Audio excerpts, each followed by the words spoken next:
Terminó a golpes una discusión entre pilotos y ayudantes de dos unidades de transporte extraurbano en ruta interamericana. Todo quedó grabado en video y hasta uno de los involucrados sacó lo que aparentemente era un tubo mientras la pelea habría comenzado por disputarse el pasaje.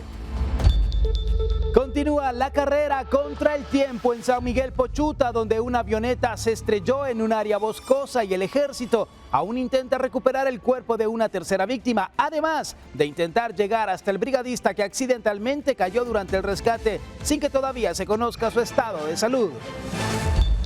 Buscan al conductor que chocó y dañó el muro perimetral de la ermita de la Santa Cruz en Antigua Guatemala y luego escapó del lugar. Las autoridades piden apoyo ciudadano para identificar al responsable y evitar que el daño al patrimonio quede impune. Diputados presentaron una iniciativa para ampliar hasta noviembre el plazo del pago del impuesto de circulación, pero la propuesta aún debe superar el trámite legislativo y aprobarse contrarreloj antes del vencimiento actual fijado para el 31 de julio. Francia abrió una investigación contra una senadora paraguaya por sus declaraciones racistas contra Kylian Mbappé después del partido del Mundial en el que los franceses eliminaron a Paraguay en un caso que podría terminar con sanciones penales. Guatemala se prepara para la beatificación del fraile franciscano Augusto Rafael Ramírez Monasterio luego de que el Papa León XIV reconociera su martirio en una ceremonia que reunirá a miles de fieles el próximo 7 de noviembre.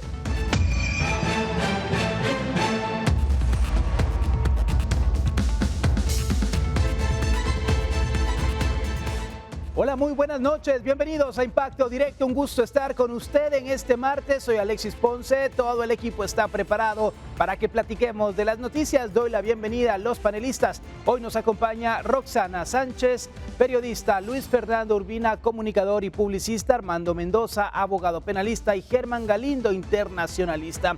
Y un automovilista que circulaba por la ruta interamericana captó el momento en el que pilotos y ayudantes de dos unidades de transporte extraurbano van a los golpes en medio de la carretera. En el video se ve que los pilotos de ambas unidades se detienen en medio de la carretera, intercambian un par de palabras. Tras una breve discusión, tanto los pilotos como los ayudantes empiezan a golpearse. Incluso uno de ellos saca lo que aparentemente es un tubo para usarlo como arma. Según la versión, la pelea podría haberse originado por pelea de pasaje. Ahí tenemos las imágenes de este momento.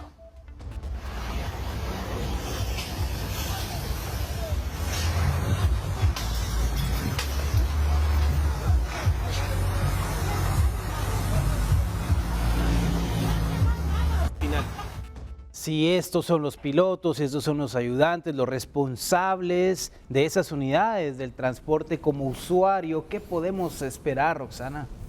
Que te traten igual. O peor. O peor, porque como tú solo representas una cierta cantidad de dinero, es complicado. Pero mira, ¿sabes lo que está pasando?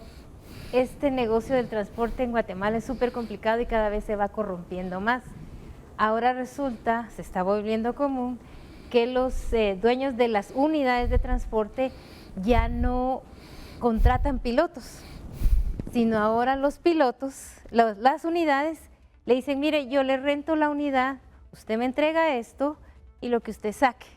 Como el taxi. Ajá, entonces yo aquí me pregunto, la unidad de transporte, si tiene la manera de verificar que realmente cada empresa propietaria de estos buses extraurbanos pague, tenga una planilla, paguen X, paguen vacaciones, sea lo que la ley exige, pero no. Entonces ahí tienes a dos unidades peleándose porque la carga económica ya no la tiene el dueño de las unidades, sino la tiene el piloto. Cumplir una cuota, sacar su tajada. Luego ¿cómo se llama? El supuesto ayudante, que de ayudante no tiene nada, entonces es el que cobra, si te das cuenta, por eso ahora el ayudante es el que cobra. Y tú dices, ¿cómo es que él cobra? Porque es el que llega, pero luego se corrompe más porque entre el piloto y el ayudante se ponen de acuerdo y es una asquerosidad. Sí, y este tema de la pelea del transporte que es muy antiguo, Luis Fernando, lo hemos visto, pero quizá antes no llegaban a estos extremos de los golpes, de las amenazas, no pasaba de un intercambio de palabras y todo se solucionaba, pero ahora vemos cómo ese desborde de emociones también llega a las carreteras. La verdad es que yo, desde que tengo memoria, esto ha sido usual. Lamentablemente la violencia está presente todos los días en los servicios que el guatemalteco está tomando. Varios casos se han visto en distintos lugares, no significa que este sea el caso de este lugar, pero en muchas ocasiones hemos visto cómo algunos ayudantes, algunos pilotos han estado involucrados en pandillas, en También. extorsiones, o ellos mismos rivalizando por distribución de sustancias dañinas en las unidades. Esto no es nuevo, no sabemos cuál es el trasfondo de este pleito, pero es muy común.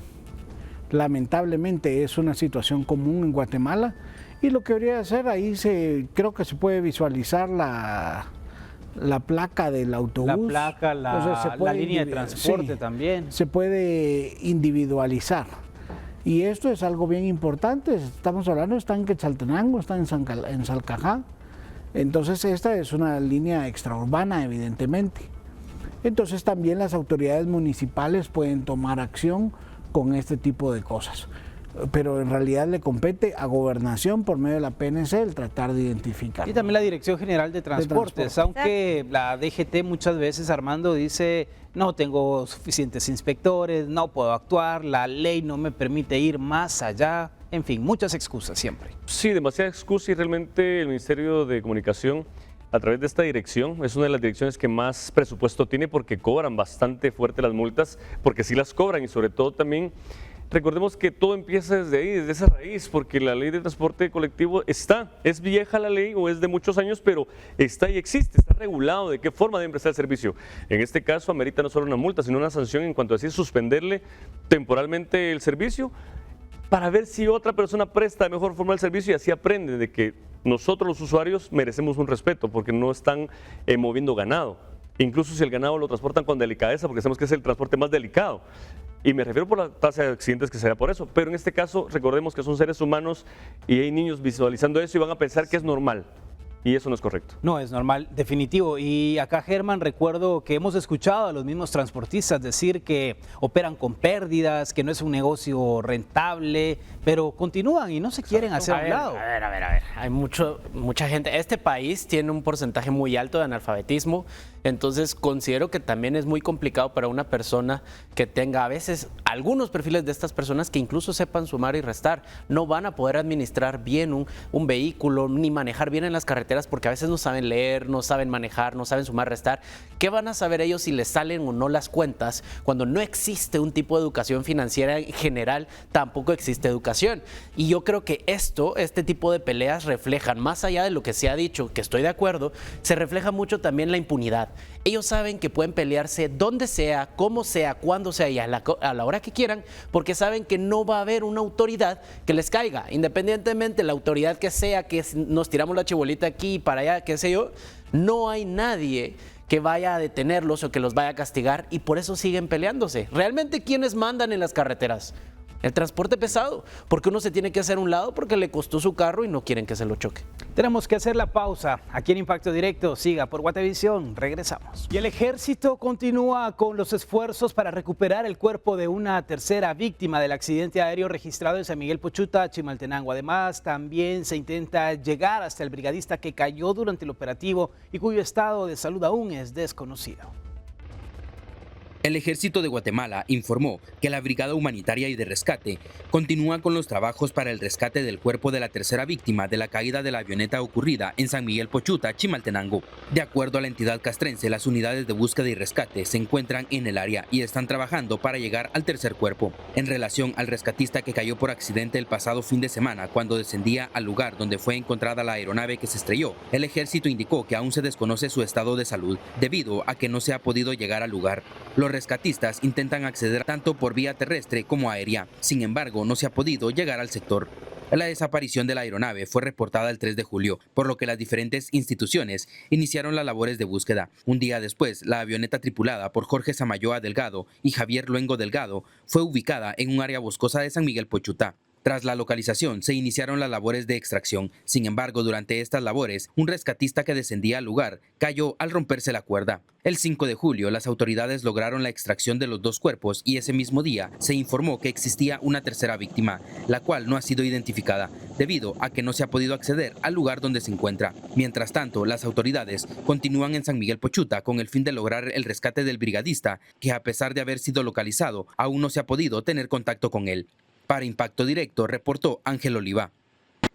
Ya ha sido un rescate complejo por la zona en donde se registró este accidente en San Miguel Pochuta, Armando, y lo que preocupa es el estado de salud del otro rescatista, porque lamentablemente la tercera víctima ya se conoce que no ha sobrevivido a este percance. Sí, mira, sabiendo los resultados dañinos de estos accidentes que por lo general terminan en muerte y que sabemos que el transporte aéreo es uno de los más seguros que hay pues, a nivel mundial.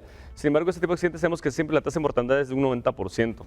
Lamentamos mucho al rescatista, espero que se encuentre bien y que sobre todo esto nos haga a nosotros valorar realmente a todos nuestros rescatistas, desde los bomberos que están en la vía terrestre, aquellos que están especializados para bajar riesgos, para que entendamos de que realmente ellos están dando su vida por el prójimo y están cumpliendo ese mandamiento, amar a su prójimo como a sí mismo, y creo que en este caso espero que el rescatista esté muy bien, la familia esté bien, que estén con ánimo, con fortaleza y que sobre todo eso nos enseña a todos de que realmente cada granito de arena que nosotros aportamos a estas personas es de suma importancia porque no es para alimentar una institución, es para darles a ellos esa fortaleza de seguir luchando. Espero que el rescatista se mejore, que lo encuentren con bien y sobre todo pues motivarlos a que se sigan preparando más para evitar este tipo de accidentes, Alexis. Esto debiese, Germán, llevar a las autoridades a revisar los protocolos de rescate por lo que ha ocurrido con el rescatista. Sabemos que es una zona compleja, que pueden ocurrir este tipo de situaciones, pero algo tuvo que haber fallado, ¿eh? Sí, a ver, no somos expertos en este tipo de rescates y operaciones, pero nos parece, creo yo, incoherente y lógico que durante el proceso de rescate de una víctima, uno de los brigadistas especialistas y en teoría preparados, pues sufra un accidente como este. Y los accidentes siempre pueden ocurrir, por eso se le dice accidente. Sin embargo, que se haya roto una de las cuerdas que se estaba utilizando, habla tan mal y deja tan mal a las autoridades que si bien se había comprado el equipo, definitivamente no se había revisado. Y que el presupuesto, estoy seguro que si hablamos con los brigadistas y los traemos al programa, y sería bueno que nos dijeran realmente cuáles son las condiciones en las que ellos trabajan, porque ellos son los que tienen que arriesgar su vida para rescatar a otras vidas. Entonces, ¿en qué condiciones les están dando? ¿Qué presupuesto les están dando? Hay que fiscalizar ahí también. Es que me parece incoherente. Correcto. Y muy triste que haya perdido la vida de esa manera por un error así. Protocolos de seguridad que son importantes, Luis Fernando, y que acá nuevamente ponen en evidencia que no estamos preparados para situaciones críticas en este rescate en donde se debió tomar otro tipo de medidas, y no pensemos en catástrofes mucho mayores porque nuestro nivel de respuesta no podría ser el mejor. Bueno, yo vería las cosas desde 2 perspectivas distintas. Muchas veces las personas que trabajan en este tipo de área, trabajos en alturas, trabajos en rescate, obvian las medidas de seguridad porque se sienten muy confiados porque lo han realizado muchas veces. Y lamentablemente muchos de los accidentes en seguridad industrial o seguridad per se es por eso. Yo creo que esa es una de las debilidades de la industria como tal. La otra causa de accidentes es el mal manejo del equipo. Entonces no sabemos si realmente el equipo estaba bien al salir de la base, pero el mal manejo causó que este se rasgara y se rompiera. Entonces sí es importante determinar qué es lo que sucedió para poder reducir el índice de accidentes. Muchas industrias que están en este tipo de trabajo utilizan revisión periódica no solamente de sus equipos, sino también de los conocimientos y capacidades en práctica del personal. Entonces eso también tiene que ver con la capacidad operativa de un cuerpo de rescate. ¿Qué tanto estás practicando? ¿Qué tanto tener recursos para montar vuelo y practicar? Entonces eso también impacta. Definitivo. Y bueno, hablamos del ejército, de la brigada del ejército de Guatemala, que es una de las mejores, Roxana, en su capacitación, incluso en toda esta técnica que ellos tienen del paracaidismo, que lo practican constantemente, con su escuela en el Pacífico. Entonces, es un poco extraño este fallo que ha ocurrido. Sí, este fallo es simple, hay un mal proceso en la revisión, porque cuando nosotros, por ejemplo, las personas que arman los paracaídas, tú lo has dicho, estas personas tienen que hacerlo de una manera precisa porque vidas dependen de ellos. Aquí hay demasiados errores que si realmente el ejército en sí quisiera investigar, lograría encontrar dónde se dio el fallo. Dónde se dio el fallo para que una soga se rompiera, es algo que tiene que investigarse, o se va a dejar hacia el azar y bueno, nos pasó, qué mala suerte. Espero que no, porque si no realmente da miedo que te lleguen a rescatar. Porque al brigadista se le rompió la soga. ¿Qué tal si se hubiera roto la soga cuando estaban subiendo a alguna de las personas? Entonces ellos quedan mal parados. Realmente a la larga, que todo lo que han explicado aquí mis compañeros es valedero, pero a la larga quedan mal parados, porque ¿quién puede confiar en alguien que su equipo no es capaz de protegerlos ni a ellos mismos? Tenemos que ir a la pausa, ya regresamos después de estos mensajes.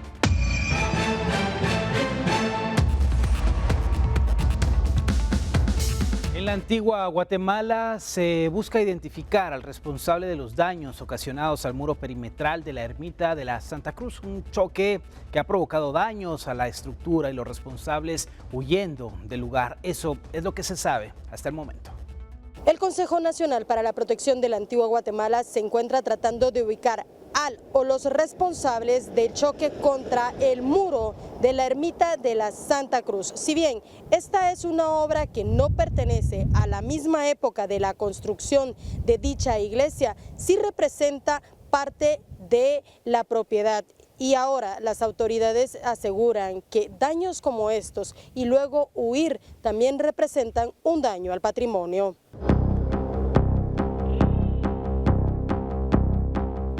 Las autoridades presumen que un vehículo impactó la estructura durante la mañana de lunes. De acuerdo con el Consejo, el muro estaba en buen estado durante una inspección realizada a las 7:30 de la mañana. Sin embargo, el accidente habría ocurrido entre las 8:30 y las 9:30. Hasta el momento no hay cámaras de videovigilancia en el sector ni registros que permitan identificar al vehículo involucrado.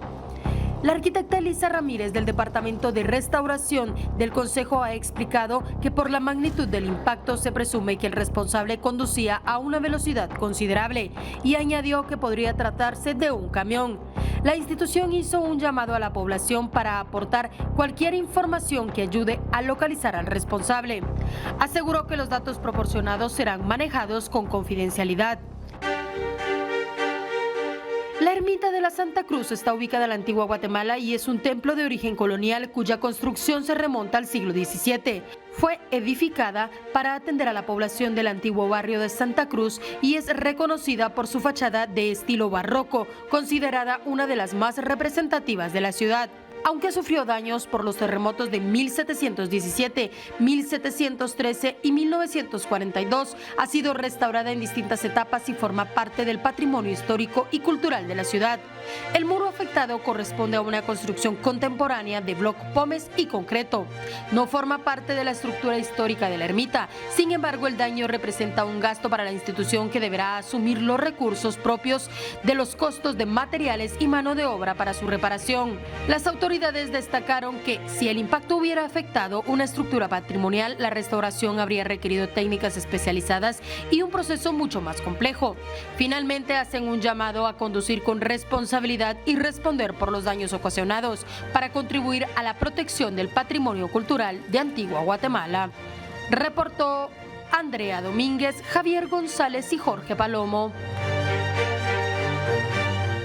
Qué lamentable que haya ocurrido esto en la ermita de la Santa Cruz, en esta estructura perimetral y sobre todo que en esta calle de Chipilapa que es tan transitada, pues ahora digan que no hay ninguna cámara de seguridad. Creo que debería de investigarse un poco más, ir a profundidad, Roxana, porque hay vecinos que tienen cámaras que también podrían ayudar para identificar al responsable. Mira, a mí cuando este tipo de cosas pasan, más bien me crea más sospecha. Puede que la persona que se accidentó, si realmente fue algún tipo de transporte, sea alguien de la comunidad que tenga cierta posición, ¿verdad? Entonces la gente no diga quién es por temor, y luego los políticos que siempre se esconden. Pero el punto aquí es, cuando se han realizado diferentes actividades en la antigua, como la última que trajo un sinfín de dimes y diretes, si habían cámaras, si había gente por todos lados, pero ahorita no. Y lo triste del caso es, ahí tenía que haber una cámara, no es parte del patrimonio cultural de América, no es antigua ese tipo ante la UNESCO. Entonces la pregunta es, ¿qué tanto están protegiendo realmente las autoridades lo que es patrimonio cultural? O sea, aquí hay muchas cosas muy raras y realmente a mí lo que me crea es sospecha. La persona sabe quién fue y hay alguien más y sabemos que puede tener una posición que no le convenga saber que tal vez andaba en estado de ebriedad, manejando a alta velocidad como se menciona en la nota, un sinfín de cosas que habrá que realmente investigar si las autoridades quieren dar con la persona que es, porque se puede hacer. No van a decir que no, nunca supimos, ¿verdad? No, ese es el cuento de no acabar cuando no se quiere hacer una investigación seria. Antigua Guatemala, lamentablemente, Luis Fernando, vemos a personas que en el casco urbano, en la calle del Arco o en otros sectores van a excesiva velocidad. Esta ciudad ya no es lo de antes, un lugar para caminar tranquilamente, porque hay que estar esquivando también los vehículos, las motocicletas, los mototaxis. Mira, la verdad es que la gentrificación ha causado este efecto. Hoy es imposible ir cualquier día a Antigua y no encontrar tráfico, porque la población ha crecido, la economía está pujante, es un lugar turístico precioso, icónico, y toda la gente que está viniendo al país o el turismo interno, pues hace que sea una ciudad que esté viva las 24 horas casi. Ahora, ¿qué tengo yo que remarcar en cuanto a este caso específico? Ese muro ahí está precisamente para eso, para evitar que algún vehículo pueda ingresar al área de las ruinas.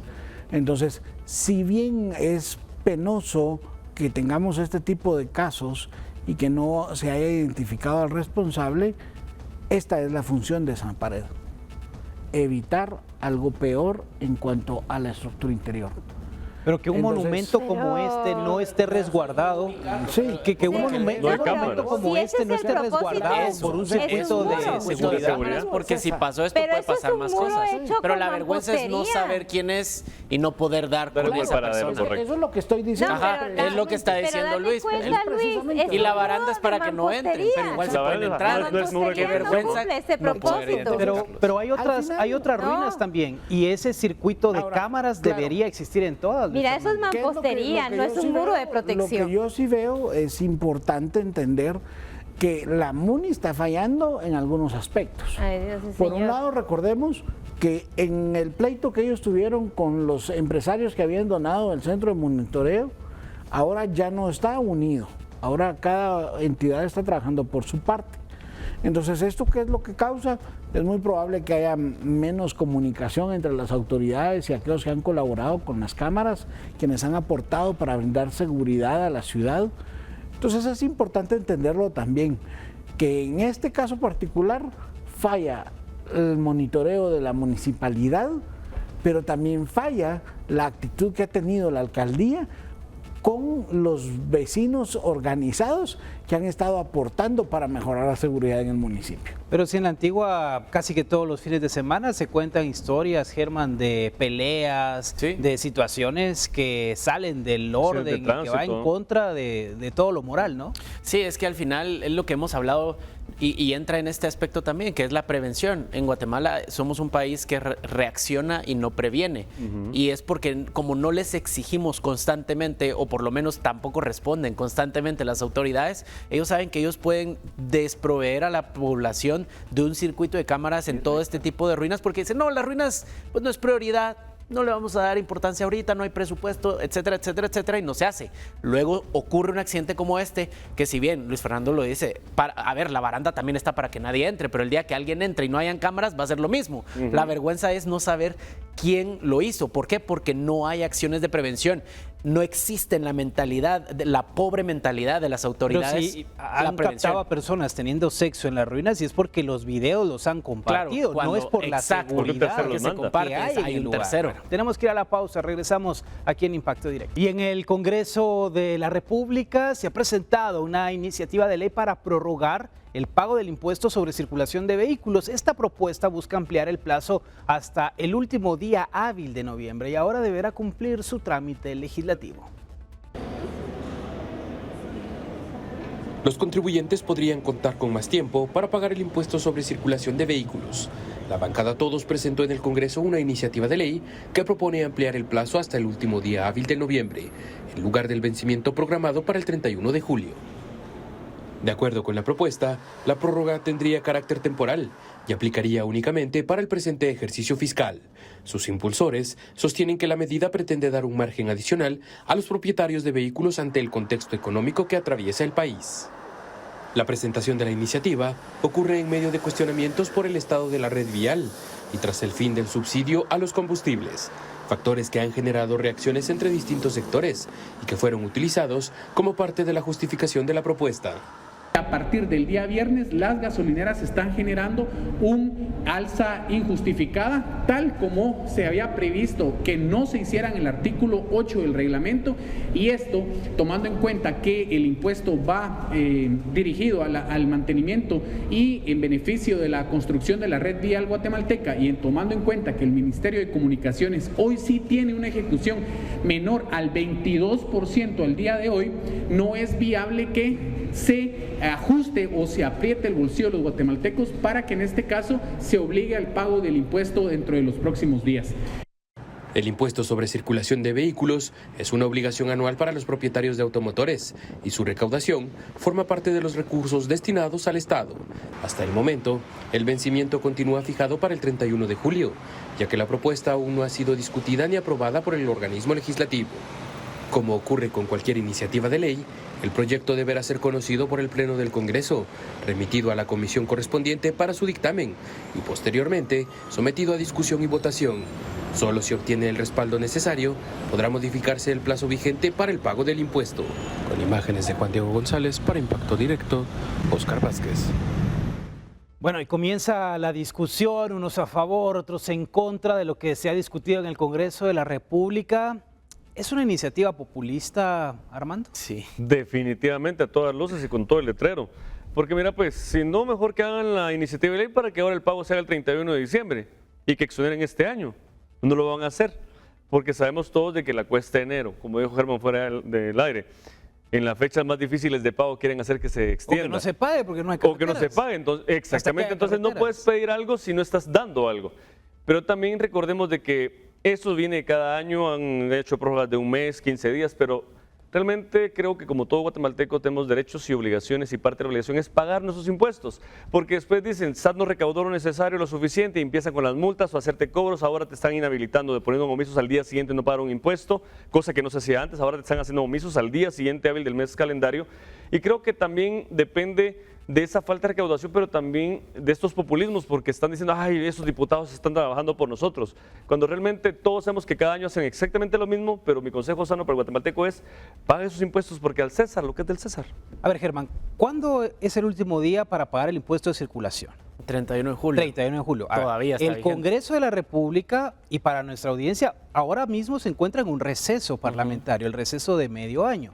El periodo o el segundo periodo ordinario comienza el 1 de agosto. Eso significa que los diputados no se van a reunir. Esto solo es para hacer ruido. Entonces, para no caer con el dedo en se la llama trampa. Sí, exacto. Y es que al final, hablando del tema del impuesto, porque hablar de los diputados es caer en lo mismo, ¿verdad? El eterno receso, el no trabajo, medidas populistas. Es algo por gusto. Salarios altos, claro. Entonces, al final yo me iría más al tema de los impuestos. Correcto. Y es que hay dos variantes aquí. La primera sería, como lo dijeron muy bien ustedes, me robaron, el argumento era, si vamos a pagar el impuesto de circulación, que exista una seguridad vial, que existan carreteras, que se aplique nuestro dinero en lo que nosotros necesitamos. Y lo otro también es el hecho de, yo siempre voy a favorecer que hayan menos impuestos, porque al final el dinero, incluso cuando existe un excedente, se desaparece. Entonces, realmente la medida no es una solución. solo es una medida populista que atrasa, tira la lata más adelante, patea la lata más Y adelante. lo peor que la gente va a decir, tenemos hasta agosto, cuando después las sanciones y las multas. dicen ahora. Ah, bueno, hasta noviembre, después las sanciones porque Sí, ya no se seco, hizo nada claro. y después vienen los reveses. Bueno, Luis Fernando, ¿qué hacemos con este tema?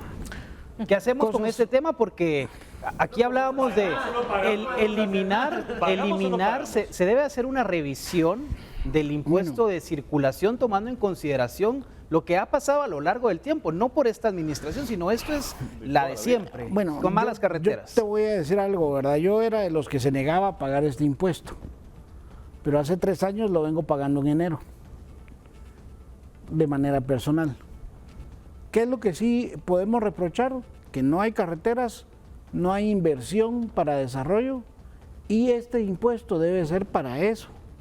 Si lo vemos, el impuesto de distribución de petróleo, que es el IDP que se le pone en el combustible, que nos lo han estado cobrando a pesar de la encarecida del combustible, sigue sin ser utilizado de manera eficiente. 2 veces pagamos para algo que no entonces, funciona. no solamente estamos pagando el impuesto, estamos pagando IVA, o sea, estamos tributando doblemente, aunque es ilegal ese impuesto, lo seguimos haciendo.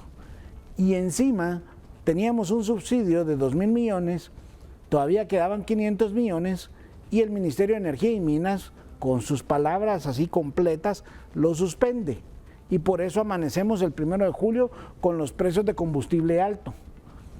Entendamos que estos 2.000 millones se pagaron con IVA y con otros impuestos o con deuda, que es lo peor de todo. El fondo común. Entonces, lo que va a suceder es de que esos 500 millones, ¿qué van a pasar?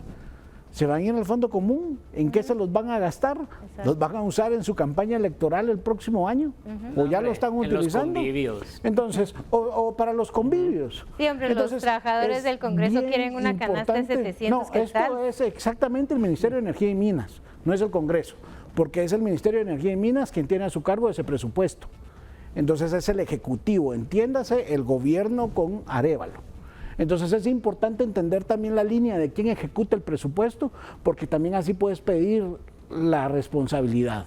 ¿Qué es lo que te puedo decir? Obviamente a cualquiera aplazar un gasto para más adelante, a cualquiera le sirve, le da Pero es pan para artificialmente un hoy, aire, hambre le da para artificialmente mañana. un aire. Exacto. ¿Qué tendría que pasar para que esto se autorice antes del 31 de julio? Una reunión extraordinaria. Cosa que no va a pasar. Donde los diputados dejan sus vacaciones y regresan a sesionar para autorizar esto. No va a pasar. No va a pasar.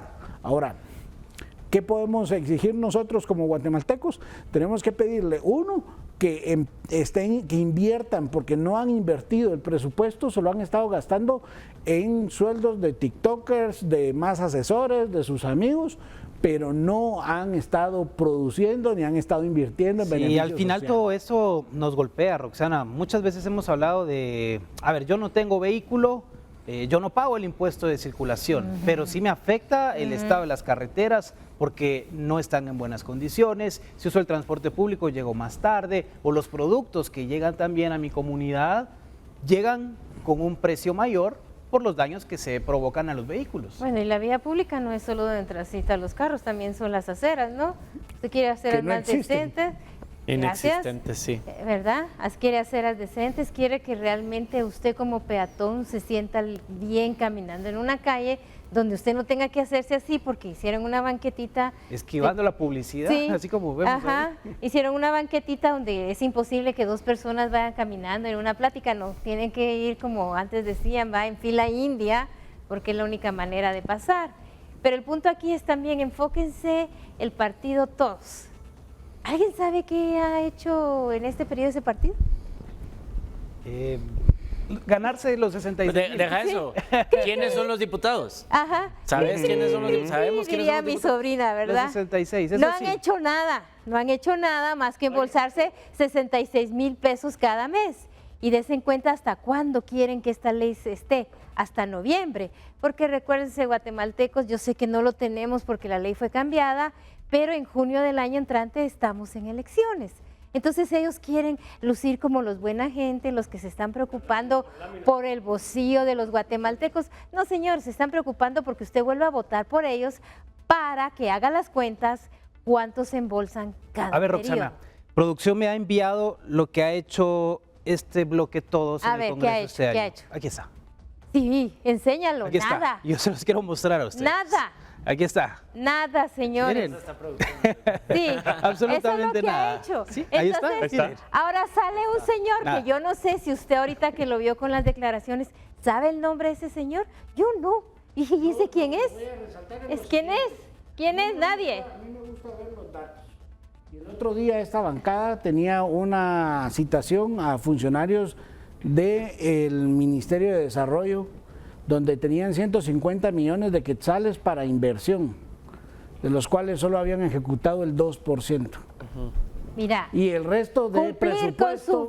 su trabajo de fiscalizar no nos pone en un lugar eso es alto a esta parte- bancada. No, entonces, Simple y ¿por qué sencillamente mencionaste es eso? Porque es importante entender no han hecho que nada. la fiscalización también es No importante. han hecho nada más que decirle al gobierno lo que ya sabemos, que el gobierno tampoco ha hecho nada. El dinero, solo el No, presupuesto sabemos y lo que el asesores, gobierno, si pero para no eso le estás pago invirtiendo 66,000 y no estás quetzales, produciendo. vámonos todos para Esa es la allá. realidad. Pero es un bloque que no fue coherente, porque en la anterior administración no cuestionaban los Lo que malos pasa gastos que también hacía. Es bien importante entender que no todos los diputados son los mismos del bloque anterior, porque algunos son nuevos, es su primera diputación. Ay, Dios, Entonces, y por también es eso los importante vamos a entender- justificar, Yo no porque estoy son los justificando nuevos. nada, No. pero es bien importante entender de Por que eso si les no digo, haces- conoce puedes a usted el que salió achacarle hablando que ahí, hiciste ¿no? nada si no estuviste en el periodo pasado, no es tu responsabilidad. Pero ya llevan 3 años, Tu ¿y qué han hecho en 3 responsabilidad años? es esta. Fiscalizar, Bueno, Tenemos que ir a la pausa. fiscalizar. Siga con nosotros aquí en Impacto Directo. Y la Iglesia Católica de Guatemala se prepara para un acontecimiento histórico. El Papa León XIV ha dado a conocer una noticia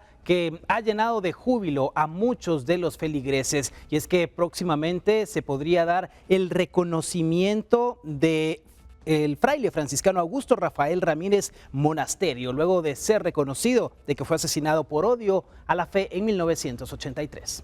El 7 de noviembre de 1983, el fray Augusto Ramírez Monasterio fue asesinado. 43 años después de que esto ocurriera, este 7 de noviembre, pero de 2026, será beatificado. Son hombres entregados a nuestro Señor Jesucristo, y después de esa entrega tan fiel que cada uno lleva en su corazón, lo más importante es servir a todo ser humano como debe de ser, no dejando por ningún momento a los más necesitados, a los más abandonados.